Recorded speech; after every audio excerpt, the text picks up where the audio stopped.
Well, good afternoon, everyone. And it's a pleasure to be here, and it's a pleasure to have my guest, Michael McCormack, who also happens to be my local Riverina MP. So we're both coming to you from Wiradjuri country, and I would like to acknowledge the elders past, present and future.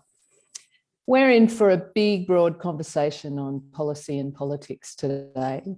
And so welcome, Michael, and thank you for coming into this policy forum, which may not be your natural venue in Guardian Australia's rural network. Gabrielle, you asked me, and when you ask, I try to deliver. Well, you're appreciating very much that you are a constituent. Yeah, thank you very much. I'm glad that constituency had some power. I want to talk about the National Party because they're, to me, such an interesting party, and maybe I'm sort of odd, but I think as a very old party and a party that's come from, a loose association all those 100 years ago, of farmer organisations. What is the point of the National Party? Can you just encapsulate what the National Party stands for, and also what the point of the National Party having power is? What is power for, in your view? Well, it's to preserve and protect the interests of regional Australia. And regional Australia, Gabrielle and listeners, has changed dramatically, and certainly changed dramatically over the past decade. The sorts of things that are happening and occurring now in Wagga Wagga, my hometown, probably weren't there that many years ago. I mean, I mentioned last night at the Cootamundra Candidates Forum that I play in a cricket team where I'm the only Australian-born member. The team is made up mainly of Indian, Pakistani and Sri Lankans. And they are wonderful people. But trust me, this would not have happened probably 5-10 years ago in Wagga Wagga. And the demographics of regional Australia have changed. But regional Australians still have that passion for friendliness. I always maintain that regional Australia, these country towns, I'm in West Wyalong at the moment, the communities are big enough in which to get a good cup of coffee, but still small enough to still very much care. Now, of course, some of your listeners will automatically drag to the fact that the National Party was a farmers' party, and people will accuse us of being a mining-only party. We've got to be a party that represents all regional Australians as best we can. Now, the interests of some people are going to be different in one rural community than perhaps another. One community might be a mining community, a resources community, and another community may well be a very much a farming community. And of course, overlaying policies that help both is something the National Party is very proud of. We started as the Farmers and Settlers Party, and a constituency based on agriculture more than 100 years ago, as you say. But we've got to be all things to all people in rural and regional Australia, those people who choose not to live in the bright city lights of one of our metropolitan capitals. And I think we serve those interests very well. People have been writing us off for 100 years, and yet we're still there. It's a very broad church, the National Party these days. There are differing views, of course, on the conference floor, and we try as best we can to bring those to the forefront and make the policies that are going to best serve those people who live in country Australia. You said in your first speech that reliability is a hallmark of the National Party, and you talked about the great strengths of the National Party being stability. And I remember when I first went to the Canberra Press Gallery in 1996, there was a very orderly queue when it came to running the National Party and leading the National Party. How has that changed since that time that you made that speech, which I think was 2010 when you came to Parliament? It was October 2010. But you look at politics generally. The days of a Prime Minister such as a John Howard leading for 11 and a half years, I really worry that those days, and if you had an inspirational leader, are perhaps gone. I like to think we've got one now. But you just look at what we've been through since I've been in politics. So I came in, Julia Gillard was Prime Minister, replaced not that long after by Kevin Rudd. Of course, we then won in 2013. Tony Abbott, then replaced by Malcolm Turnbull, then replaced by Scott Morrison. And yes, the turnover, the churn has been significant. And it's not just the prime ministership. Other positions as well have changed. And these things have an effect. Mobile phones and social media. John Howard never had to endure the attacks on him, both policy and personally,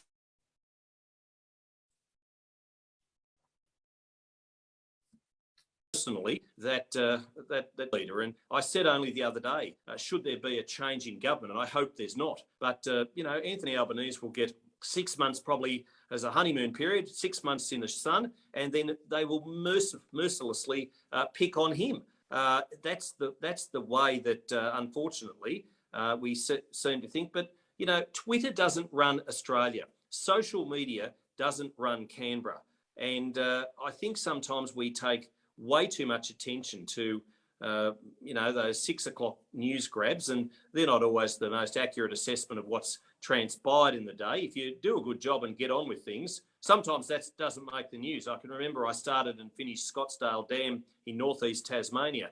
Not a whimper was ever breathed about it, but a significant project, a water project that just hardly gained a headline, and yet if there was something going on that caused a little bit of a sensation, that's going to make the 6 o'clock news. That's going to get the headlines in the tabloid newspapers. And social media has changed the very fabric of politics and certainly even society. Let's talk for a minute about humans in politics, because it's a hard ask and people don't enter it lightly. You talked last night, I was at the CUDA forum that you were speaking at, and you spoke about, Anthony Albanese. It was noted, I think, in the news somewhere that you went up and congratulated him after a speech he recently gave. You were very kind about... The budget and reply speech. Yeah, you were very kind about Julia Gillard, for example, last night. Why do politicians feel the need to go out and divide in front of the cameras when really there's much more common ground behind the scenes, do you think? Well, it's not just the politicians who do it. I think sometimes it's the media portrayal of politicians. Oh, definitely. I've always been a politician who's tried to get on with all people. And most of the people who serve in the Australian Parliament, I'd be happy to have home for a barbecue. Maybe that's the way I am too. And I have to say, when I became the Deputy Prime Minister, I did call Julia Gillard for advice, and she spent 30 minutes giving me some of the best political and personal advice that I've ever received in my life. And, I genuinely think she's been, post-politics, somebody who Australia should be very proud of. And she had a difficult time when she was the Prime Minister because, of course, it was a hung Parliament situation, which always makes it difficult for a Prime Minister of any party, whether it be Labor, as it was at the time, of course, or even at the situation we potentially could be entering if we have a Teal independent, which I'm not quite sure that they are truly independent. They're a cabal of quite frankly, lefties. But anyway, let's park that to the side. I have a good relationship with the Labor leader. And I think that's born out of the fact that we were both the infrastructure and transport ministers at one time or another, and we needed to get some things done that were in the national interest, not necessarily in our party's interest. And so I think that's, I did some great things in metropolitan Australia. He did some things that perhaps weren't going to be all that looked upon fondly by perhaps those inner city Labor electorates, certainly when it came to aviation. But we did it because we knew that Australia needed it. And, and I thank him for that. I thanked him at the time. And I did go up to him after the budget and reply speech and acknowledge it was a speech well delivered. The content, quite frankly, I think left a few Australians wanting, but, park that to the side. I'm somebody who I think would, most Australians would, who I've ever come in touch with, they know that I try and do things as best I can in the national interest rather than always push the party line. Because whilst the National Party I believe in, I espouse their values, I think we're the best party, I know we're the best party for regional Australia, every political party doesn't have all the best policies that, and sometimes you've got to give, and sometimes there's got to be a bit of compromise with the other side to make sure that we get the best outcomes for Australia. We're coming up to a month next month. It's a year since you lost the leadership. And thanks for reminding me. sorry about that. One of the concerns that was reported at the time as the reason for that is because the Nats felt that they'd lost influence over the coalition. And there was some fairly breathless reporting at the last budget that Barnaby Joyce had extracted $21 billion in infrastructure. The idea being that, this wouldn't have happened if you were still in the leadership. How do you respond to that? Is the change of leadership a matter of substance or public performance? I think if you have a look at the amount being spent in the financial year I became the Deputy Prime Minister, I think it was around 50 billion. When I left, it was 110 billion. So there's 60 billion for a start. And certainly the Rural Medical School Network through the Murray-Darling, that would not have happened but for my leadership and but for me absolutely making sure the Liberal leader at the time, Malcolm Turnbull, knew that that was not negotiable. There were many wins I had behind closed doors with Liberal leaders, Scott Morrison included, that I didn't then go and shout from the rooftops to everybody to let them know that I had effected change. I think sometimes the grist of the political mill doesn't need to be played out in the full light, in the full glare of the public.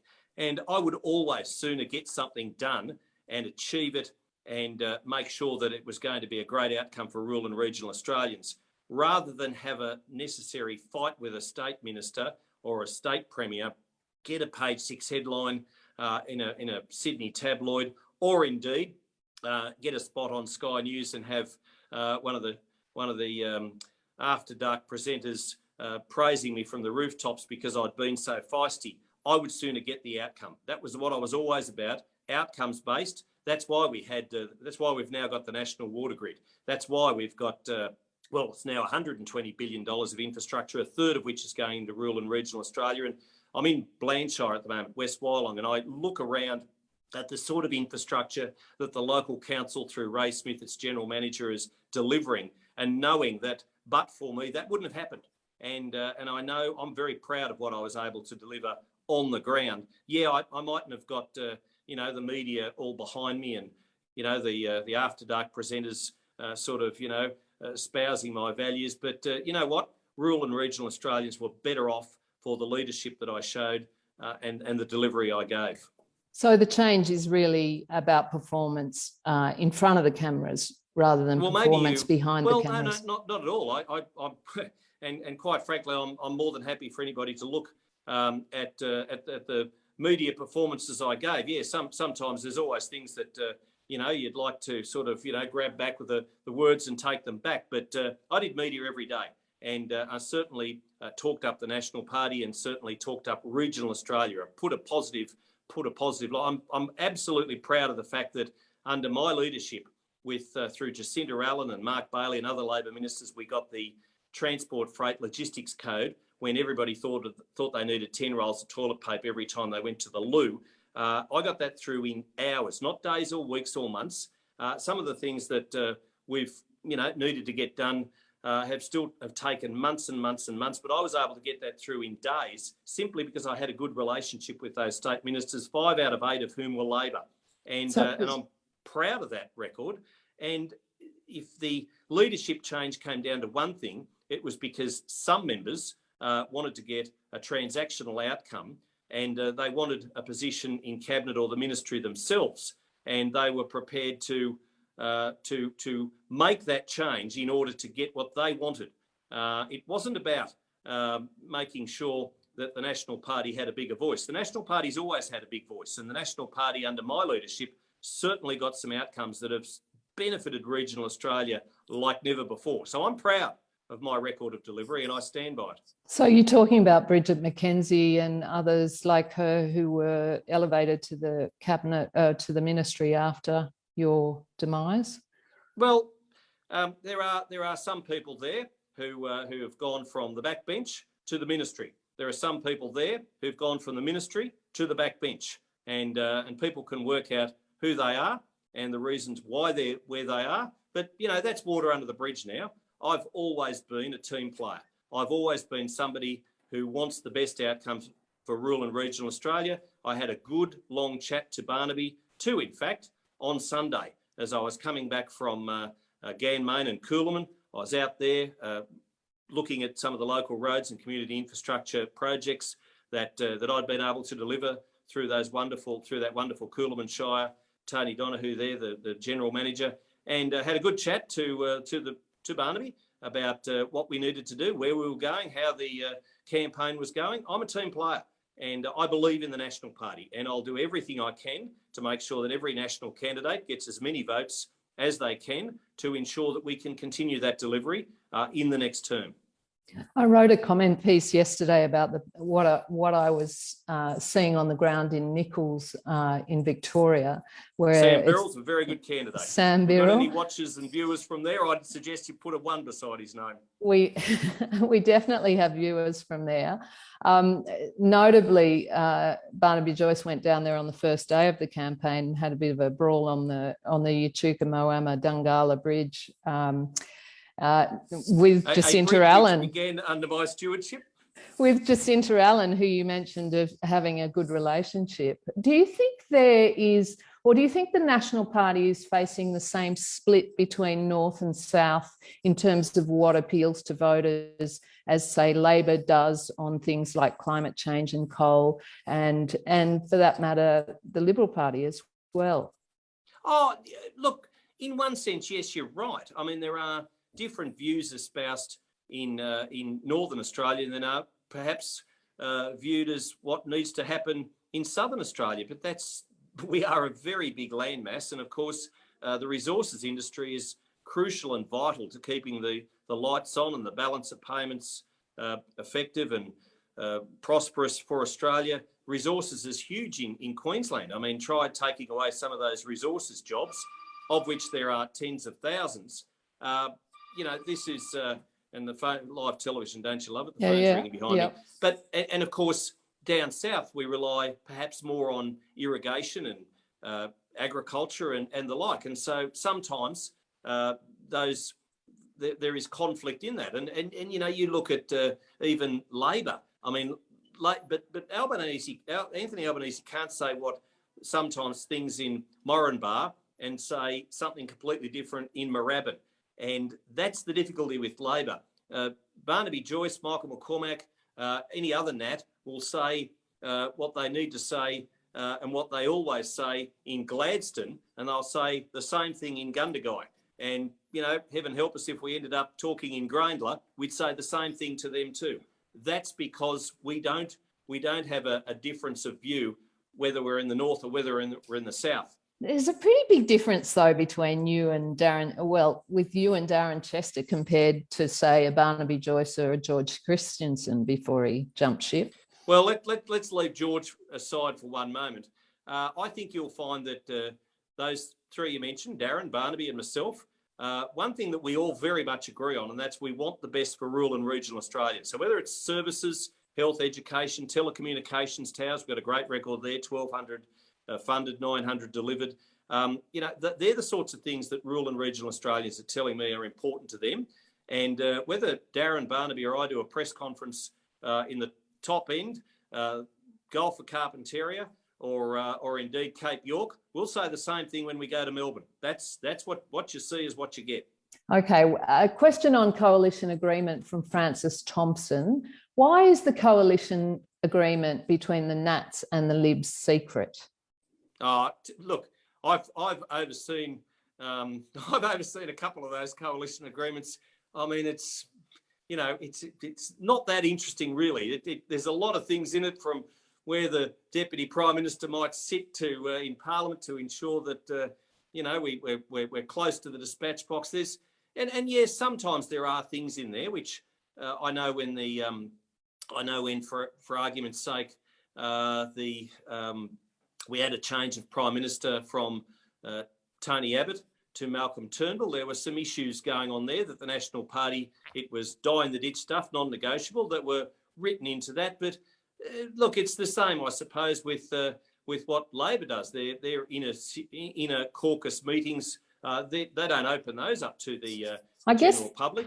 I guess and it's generally an agreement between the two leaders, even the members of each party. They're not always privy to what is in that, but the leaders have to have an understanding that the sort of things that are absolutely crucial to our people, to country people, are not going to be whitewashed by a Liberal leader if they need to make a decision in a hurry, if particularly if you're in a close parliamentary situation. But I mean, it's something that has kept our two parties, the Liberal Party and the National Party, together, strong, and the best form of government. Indeed, a strong coalition over 70 or so years that has governed this nation and made sure our nation, well, just through COVID, second in the world according to the John Hopkins Centre, and our country economically strong over 70 years. There's been a great relationship between Liberal leaders and National Party leaders, and may that long continue. I guess the question is, though, whether you owe it to your constituents, your voters, to know what's in there. So I'll give you an example from the 2010 hung parliament. For all the angst over Tony Windsor and Rob Oakeshott's decision, the agreement they made with Labor was very clear. They came from coalition National Party Conservative seats. Totally get that.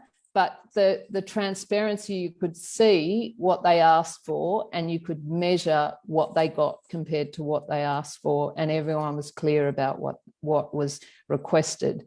And I guess that's the point for the coalition agreement. It's not quite like Labor. You've got two different parties here and you have an imperative to sell to your voters, what difference you made. So I guess it's to me, it's like a point of difference for the National Party. What Barnaby Joyce has delivered for New England, what you compare Tony Windsor delivered for New England, I think the decision that's a fairly stark choice, with the risk of getting Tony venting on me on Twitter.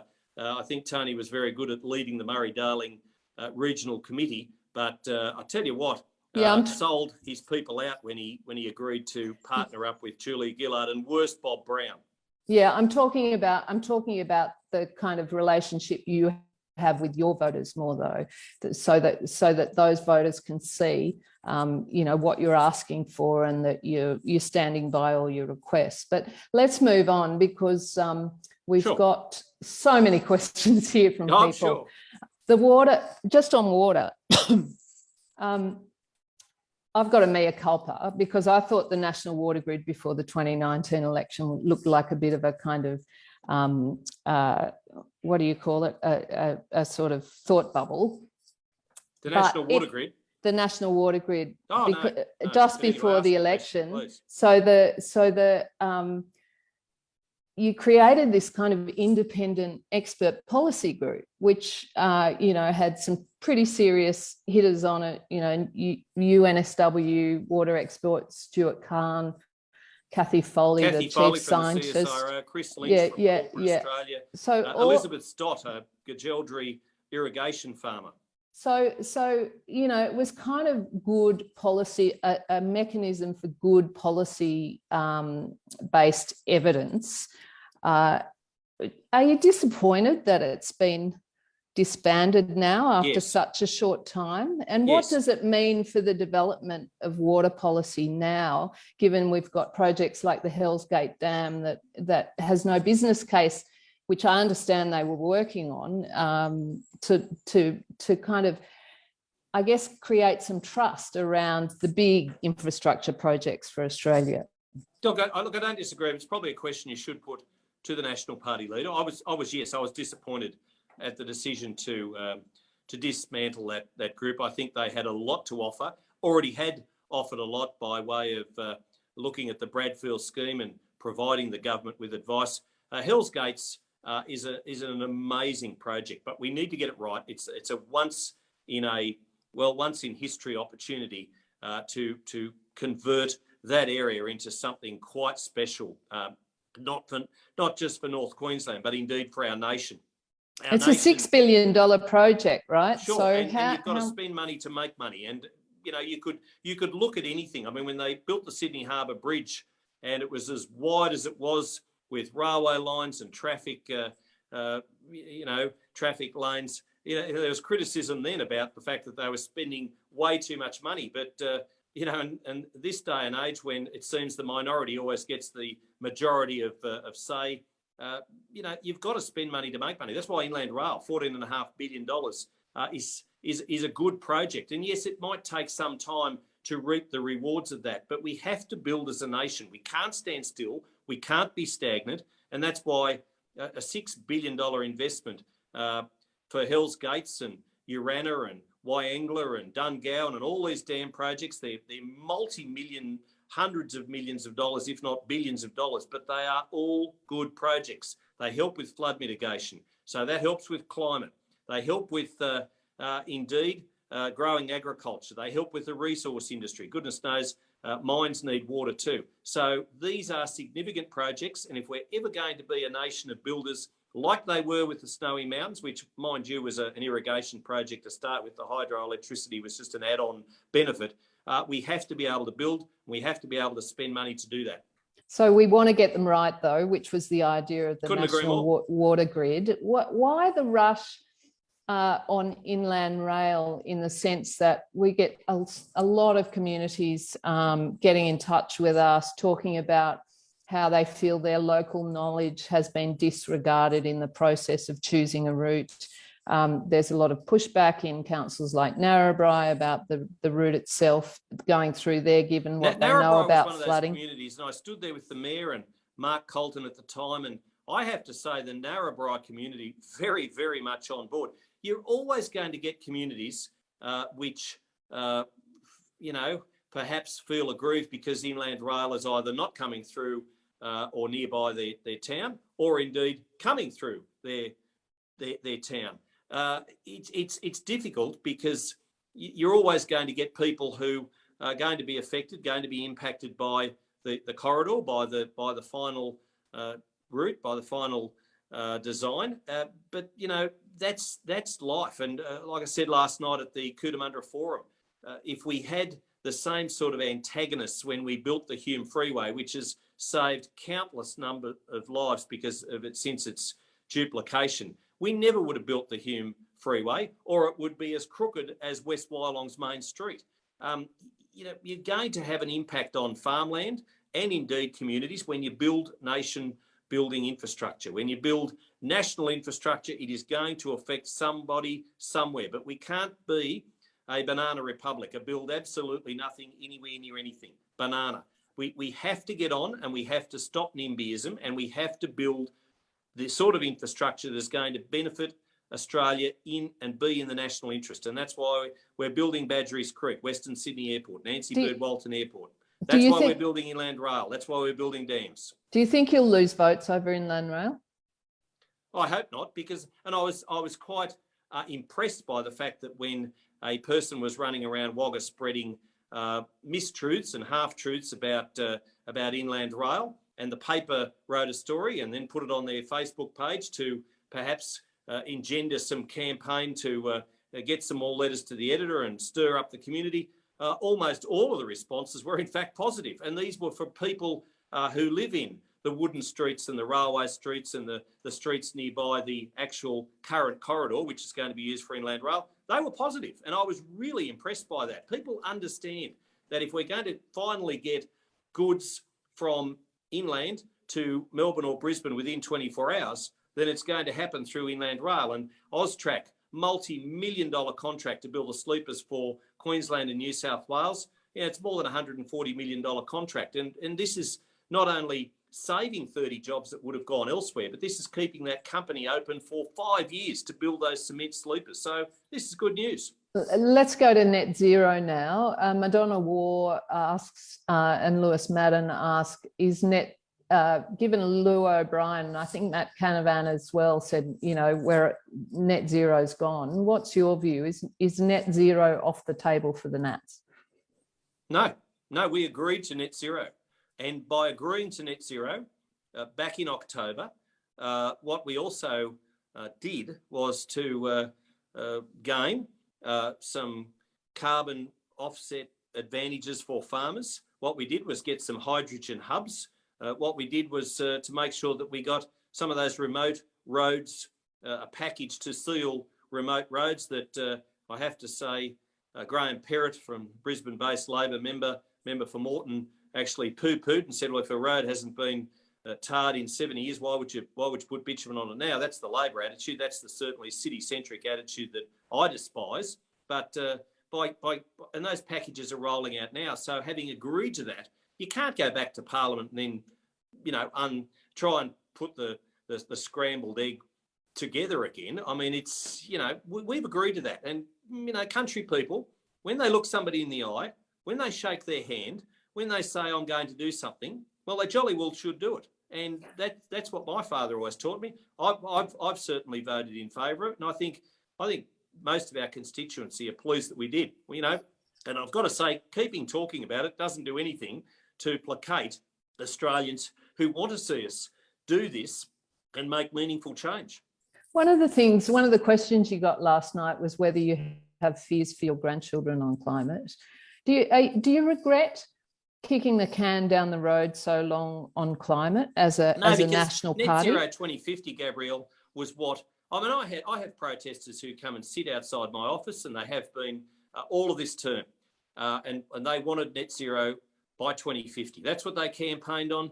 That's what our Tuesday op-ed every week was saying. We need net zero by 2050. So we go and agree to net zero by 2050, and all of a sudden the Greens and others move the goalposts and say, oh no, needs to be 2035, needs to be 2030. Hey, let's make it 2025. No, net zero by 2050 was where I think we were certainly being pushed towards by certainly those people who have a genuine care. And I listened to that fellow, Richard was his name as I understand, who talked about his grandkids. I don't have any grandkids at the moment, but I do. You know, I'm what was that? I do. Well, I'm sure, and they'll be 30 after grandkids. I they'll look be forward 30 to doing that, and in the future. But I think also as grandparents and as parents, we have an obligation to our children and grandchildren to project a positive image about Australia, and I think we do a lot of things good in Australia. We should be positive about our future. The nation's best years are ahead of us, and you know, we need to be proud of what we do as a nation, and you know, spreading doom and gloom and climate fear all the time, and you know, it worries the hell out of little kids, and they don't need to. They need to be happy and healthy and playing the kid sort of games that probably, Gabrielle, you and I used to play when we were in the schoolyard all those years ago. Yeah, I don't think it's about doom and gloom. I think it's just kind of accepting where the science is going. But more questions. Chris McIntosh and Josh ask variants of, you know, why are the Nats opposed to climate action when it will hurt farmers? And what or why does the environment come so far down the list for National Party priorities? Well, it doesn't at all. And the people we represent are doing the heavy lifting when it comes to making sure that we have good, credible climate action. And you look at the solar farms, well, they're all in regional Australia. Wind farms, ditto. You look at what our farmers are doing. They are the best environmentalists in all of the world. They have to be, because every drop of water they're paying for, and they want to maximise the benefits of that. And certainly when it comes to soil sequestration, I'm proud that with Linda Burney, I'm the co-chair of the Soils Advocacy Committee in Parliament, and you know, we're doing some great things together. But that was a group that I started off because I knew how important it was for better soils, and absolutely campaigned and championed soils. And the very first meeting I had with Scott Morrison when he became the Liberal leader on August 24, 2018, one of the key points I stressed to him was to make sure that we looked after our soils, and he's certainly taken that up, and I'm pleased that he has. And, you know, our rural and regional Australians are doing the heavy lifting when it comes to climate action. Just on mining, what from Joanna Towers, what plans do the Nats have to help transition mining communities away from coal? And another question from Martin. Even if climate change wasn't an issue, do you accept that coal is a depleting resource and therefore we do need some sort of transition? Markets will determine the future of coal. And you see today, as there is volatility in the world, volatility with energy supply lines with Russia and what it's doing in the Ukraine, and the difficulty that European nations are having getting supply. You look at what Britain is doing with reopening one of its coal mines. I mean, coal has a future. I hear what your respondents are saying about transitioning. Australia has the world's cleanest and best supplies of coal. Now, that is bringing in billions of dollars of exports. Now, there are many nations in the world which are relying on Australia's coal to keep their energy power plants going, to keep the wheels of industry going. And so you're saying that it will keep going and there is no need to transition at all? No, I'm not saying that at all. What I'm saying is that at the moment, there are more than 55,000 jobs, particularly in Western Australia and Queensland, and that are relying on having a resource job, having a job in coal, and I know that for them that is very important. It's all well and good for some people to say, well, they just should transition out of that. Well, ecotourism ain't going to cut it. They're not going to get a job. What about renewable energy projects like the ones you mentioned in regional Australia? Yes, and look, as technology develops, there may be that may be the key for those tens of thousands of jobs to replace the ones that currently people put high vis on and miners hats on and go deep underground. But at the moment, coal is a viable export. Coal is something that is keeping the lights on, the energy going for many cities in Australia. And, we can't transition from coal straight to renewables just like that. Because I don't think anyone's suggesting that. The lights won't that. stay on and the showers won't be warm when all of those people who are advocating for it want them to first thing of the morning. Yeah, I don't think they're suggesting flipping straight away. But let's get to services, because this is a big one. Gabrielle, I've got to say, those people who want net zero by 2030, well, that's basically what they're arguing. Now, I appreciate it's 2022 and it's 8 years, but gee, 8 years goes pretty quickly. Health and education services is a big one since the rural network started. Health, education and housing services, so it's been the big feedback that we've got from a lot of our readers. It always struck me as a kind of odd marriage between the Liberals and the Nats, because I get the socially conservative part of the marriage, but the economic part of the marriage that sort of swings between the need for, pure market services. You wouldn't fund any of us out here if you were just looking at straight economics and not social demographics. Steve Wilson asked, why are the National Party electorates so poverty-stricken, and why are the service outcomes in health, education and transport so poor? Now, poverty-stricken, I think. Yeah, I think that's a bit tough, but certainly that's very, very tough. But certainly the incomes in the past the incomes on National Party electorate on income in the past have been much lower down the socio-economic scale than, say, Wentworth or a lot of the city electorates. Well, that's because, high financiers and people decide to live in the eastern suburbs of Sydney and support the Roosters. Good luck to them. More of a Parramatta supporter myself, but and you've got farmers who are price takers, not necessarily price makers, very much determined on the season of the day. And of course, a lot of people choose to live in rural and regional Australia simply because they couldn't afford the rent or the housing in metropolitan Australia, where for way too long the housing prices have been way too inflated. And you're going to get people who come to rural and regional Australia because they can afford to live here, and I must admit, you choose to live here, so do I, because I think it's the best lifestyle of all, certainly in which to raise a family. We're not poverty stricken. Yes, there are some people who are below the poverty line, and aren't we lucky we live in a country where we've got safety nets that help those people? Aren't we lucky we've got volunteer organisations such as St Vinny's and the Salvos who do an amazing job, particularly in rural and remote Australia, to help those people and indeed to help Indigenous people who, do it tough. And, we'll always make sure as National Party members that we look after those people. Mark Colton often says he represents more Aboriginal people than he does farmers. And I know there's probably no better member in Australia who understands the needs of our Indigenous population, and certainly in the Cedar Parks, than does Mark Colton. Why wouldn't the National Party support then something like the Statement of the Heart, the Uluru Statement of the Heart, given their large proportionately portion of Aboriginal voters in their electorates? Well, we're working through those issues as we speak, and certainly in the next Parliament, I know we'll reach a good outcome for Indigenous Australians, and I'm very much in favour of having Indigenous people recognised in the Constitution. I think local government is something which they've been lobbying to be represented in the Constitution too. But certainly we'll work through those issues, and it's not something. I can remember when Simon Crean was the minister, when I was, newly minted member of Parliament, that they were working through making sure that happened then. And that's quite a few years ago now.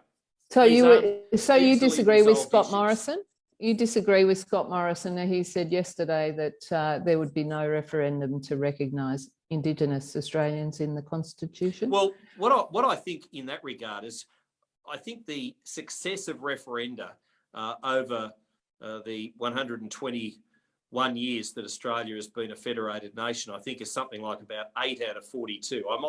I stand corrected on that, but it's not very high. The proportion of referendum successes compared to the number of referenda there's been is quite low.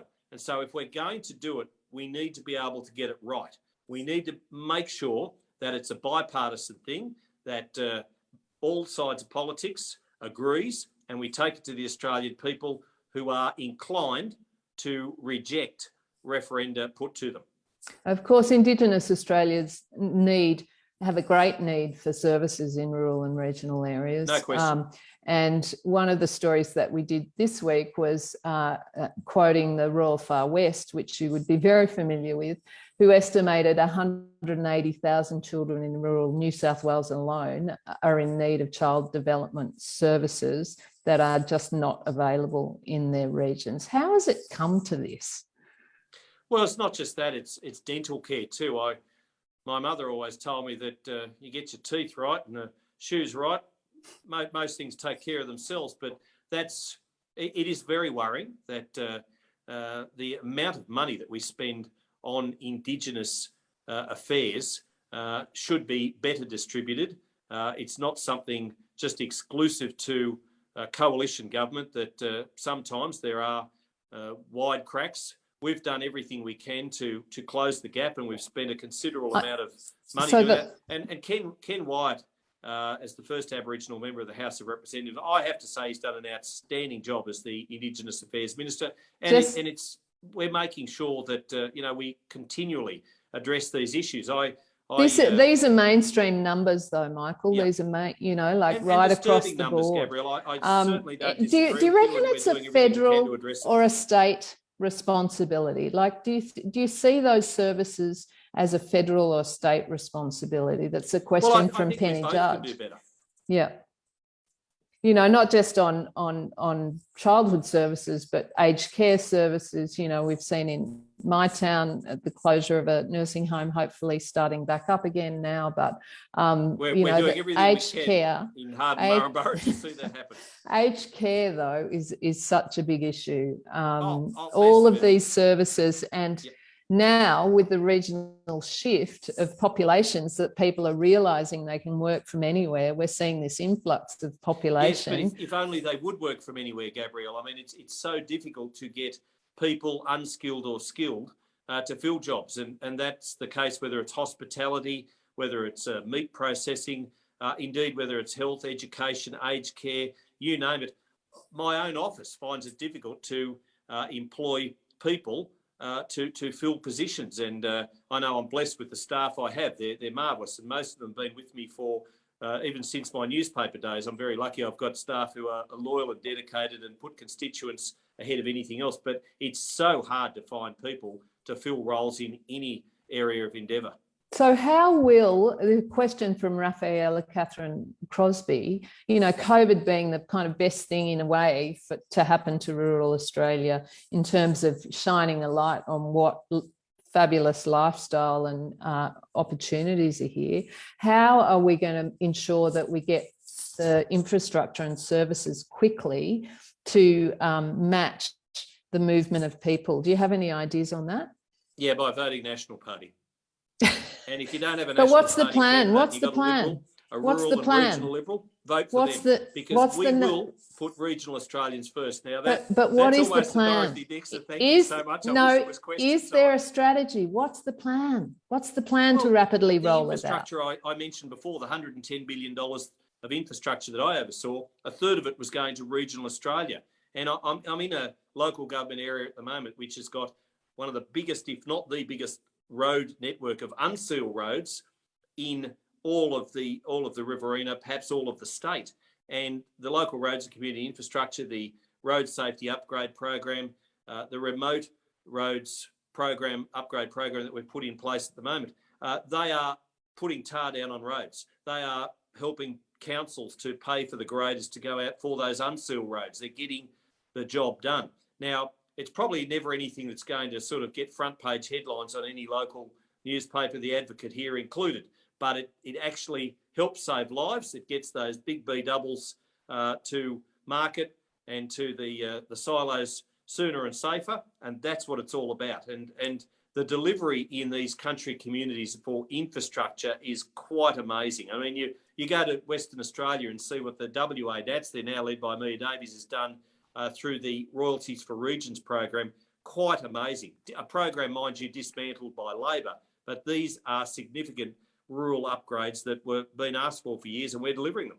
Local governments have seen a decline overall in revenue, have they not? No, I disagree with that. I think what we've seen in the last few years has actually been more significant funding for local councils. Brian Monaghan, the mayor here at Bland, told me just the other week that the money that West Wyalong and wider Bland Shire has received is the most amount of money he's seen in 30 years, and 30 years of public life. And so we are putting the funding in. Rick Furman from Temora, neighbouring Shire, will say the same. The money that local councils, there's more than 500 of them across Australia, are receiving through the coalition government and have received this term through programs that I put in place, record amounts of money. What about migration? So Matt Vine asked the question, the Nats have made a point correctly of emphasising the need to grow regional cities and reduce the concentration of our economy and population in capital cities. Good way to pursue this would be to take in more migrants and incentivise settling in regional areas. Would the Nationals support increasing migration in line with this? Yes, I would. Look, I when Peter Dutton rang me, when he was in the portfolio of immigration and asked me, would I take or consider Wagga Wagga taking Yazidi families as part of that compassion refugee program, fleeing war-torn Syria and northern Iraq. In a nanosecond, I said yes, without even thinking. I rang the mayor at the time, Greg Conkey, and put the question to him. He, like me, said yes. I have one of those Yazidis now working in my electorate office in Wagga Wagga, and I'm very, very proud of that fact. And she's doing a fantastic job. Young Dorlette, she's great. And employment right across Wagga Wagga has benefited from those Yazidis because they get in and they have a go. Australia is a migrant success story, and regional Australia is very much the cradle of multiculturalism. Wagga Wagga flies more than 100 flags on Australia Day. Griffith, ditto. I mean, these migrants came to regional Australia and they helped build it up. I said earlier, I played in a cricket team this year where I was the only Aussie-born player in the team. I mean, that's amazing and that's fantastic. So why do we keep having to lock up refugees then? Well, the refugees who came as part of the Yazidi program came on the compassionate program, which honestly wouldn't have been open had we not got the boat situation in hand. And I did say last night, you probably heard me say that it seems that Labor say they're on a unity ticket with us when it comes to boat turnbacks. They won't, because they said the same when they ousted John Howard and then allowed 55,000 unauthorised arrivals on hundreds upon hundreds of boats. This is not a situation that ever ends well. Goodness knows how many of those poor people drowned at sea when their leaky boats took on too much water. There are ways and means to come to Australia, and they are not on unauthorised vessels. And I do not want to see, like we saw in those sorry 6 years of Labor between 2007 and 13, people trying to take the risky voyage across the top end of Australia to reach Australia when there is a process to get here. Just China quickly, 25 words or less. We have a question from Jerome Nugent-Smith. Australian wool growers export 90% of their clip to China. Why is the Liberal National government under Scott Morrison so anti-China with its actions? I checked that 90%, we're not it's anti-China correct. at all. We're not anti-China at all. It's our largest trading partner. In fact, we've been very pro-China, but we also are pro-Australia. First, second, third, fourth, we are pro-Australia, and we will always fight for our national interest because that is what Australians would expect us to do. And the situation with China, yes, it is troubling, but we're not the ones who stalled our boats with our resources to go to China. We weren't the ones who stalled our boats. And I mean, Chinese people suffered from those decisions made by Beijing. But Australia, I know we've put, whether it was the crustacean producers in Western Australia, who I visited up at Geraldton, right through to the fishers in Tasmania, when we put that program in place to get other markets around the world when China decided that it was going to put the barriers up. We made sure that under that international freight mechanism that we benefited and we got markets for those Australian farmers and producers who were stalled and stopped, sheep meat producers in Victoria and elsewhere. We are pro-Australian and we're proud of it. We're not going to be like Richard Marles and just say one thing in Canberra and then another thing completely different and then try and cover up the fact that they've actually said it. What do you make of Catherine Deves' candidacy for the Liberal Party? I know it's a different party, but the issues that she's talking about on transgender children, that is surgery. I think a lot of the people who are criticising and beating Catherine Deves up on Twitter and other social media platforms, if their late teen daughters were playing sport against somebody twice the size and biologically who started out as a male, I think they might think twice about beating up the Liberal candidate for Warringah. I think the sporting associations have discretion, though. Individual sporting. Well, do they? Yeah, I'm pretty sure they do. I'm pleased that Dawn Fraser and others have come out and defended girls' sport being for girls. Look, it's a difficult area, and it's one that obviously the IOC and FINA and other world sporting bodies and indeed national peaks of sporting organisations are going to have to grapple with in the future. But girls' sport for me is for girls. And I realise that Catherine Deves has been very controversial in this. Perhaps she could have chosen her words a little bit more carefully. But do you want all the parliamentarians being wallflowers and saying all the same things, or do we want parliamentarians who are going to be passionate, going to speak their mind, going to stir the pot occasionally? I don't think we necessarily should in society be all of, we're a democracy. We should be able to speak freely, and I appreciate that she's made some controversial comments.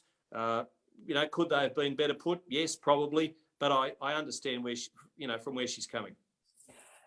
Lastly, you're contesting this election. You've been in Parliament for 12 years. What are your plans for the next couple of terms, and do you still harbour any wish to come back to the leadership? Well, look, I'm going to endeavour to win the election. Of course, it's not that far away. 20% margin. I think you'll be okay. I don't ever take anything for granted, and if I did, I would perhaps not be working as hard as I do. But I spend every day, every waking moment of every day, trying to work hard for the people of the Riverina and Central West. They're my first and foremost priority, and hopefully I'll be re-elected. Hopefully I'll be re-elected to a Scott Morrison-led coalition government, and let's see what happens after that. So I'm not going to get too far ahead of myself. May 21 is not far around the corner.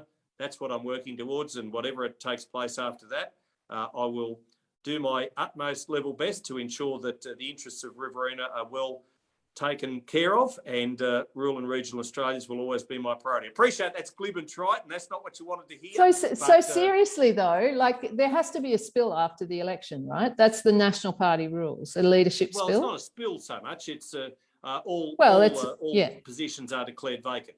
Yeah. So would you stand in that capacity after the election? Let's see how all of our seats fare. Let's see the makeup of the National Party post-election, and if I'm still a member of that National Party team in the House of Representatives and in the Senate, we'll see what transpires after that. Are you confident of holding Nichols? Yes, well, I'm going down to campaign with Sam. I think he's an outstanding candidate. He's got a CV that shows that he is a community-minded person. He's in there fighting the good fight, and rest assured with Sam, what you see is somebody who will always put the interests of Nichols, just like Damien Drum did before him. He'll always put them first. He's not going to be one of these soft teal-like Greens who says one thing in Shepparton and another thing when he gets to Canberra. He'll say the same thing right across his electorate in Victoria, across that irrigation area. He won't say another thing when he gets, cozying up beside Helen Haynes and others on the crossbench, because he won't be on the crossbench. He's not going to be somebody who wavers when it comes to making sure that our irrigation farmers' interests are taken care of in Canberra. He could be in opposition, though. Sure, so could I, and I don't want to be in opposition, and that's why we're fighting hard every day for every vote. Like I say, I think Sam Birrell offers the people of Nichols the best chance they have of delivery, and I look at Shepparton, I look at the bypass, I look at the rail upgrades that we've done, I look at the Shepparton Art Museum and what it has brought to that city, the housing of the Indigenous, the unique Indigenous art that I funded through Damien Drum, and all of the packing shed that we've funded down there that has kept jobs in canning and food processing and other like industries. It's been significant, the funding that we've done, not just for Shepparton, but at Chukamoama, the bridge that, once upon a time, those residents on either side of the Murray could have only dreamt of. National Party delivered. That's the party Sam Birrell belongs to. That's the party he's going to represent in the next parliament. Michael McCormack, thank you so much. Respect for coming on. And thank you everyone for watching.